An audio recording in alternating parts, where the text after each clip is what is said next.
Bonjour et bienvenue chez DigiSchool. Je suis Marion, votre professeur d'anglais. Aujourd'hui, dans notre série de vidéos sur l'Irlande du Nord, nous allons nous intéresser à la géographie du pays.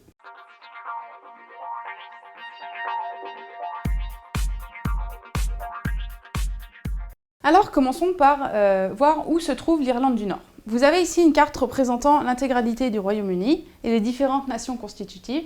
L'Irlande du Nord est en jaune. Vous voyez qu'elle se trouve donc sur l'île d'Irlande, bien qu'elle appartienne au Royaume-Uni. C'est la plus petite des Home Nations, la plus petite des nations constitutives, ce qui lui donne un statut et une importance particulière.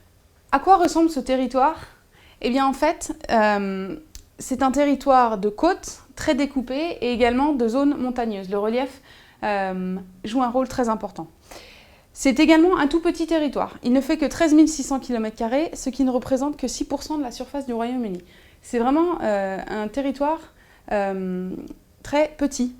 Et du fait du relief, si nous passons maintenant à la répartition de la population, vous voyez que les presque 2 millions d'habitants qui vivent en Irlande du Nord sont concentrés dans la partie ouest et notamment autour de Belfast, dans toute la zone urbaine qui se trouve là autour de Belfast.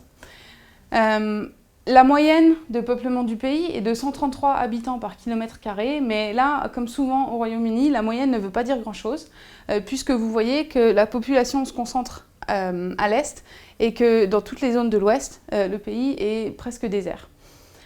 Pour vous donner une idée, néanmoins, 133 habitants par kilomètre carré, c'est 2 fois moins que le reste du Royaume-Uni, la moyenne globale, et pourtant c'est 2 fois plus que la moyenne irlandaise.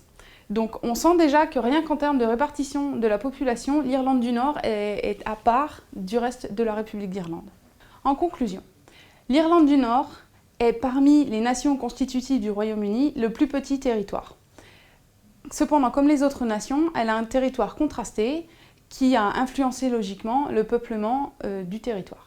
Voilà, j'espère que cette vidéo vous aura été utile et si vous souhaitez en savoir plus, je vous invite à consulter les autres vidéos sur le sujet ou les fiches de cours sur le site de DigiSchool.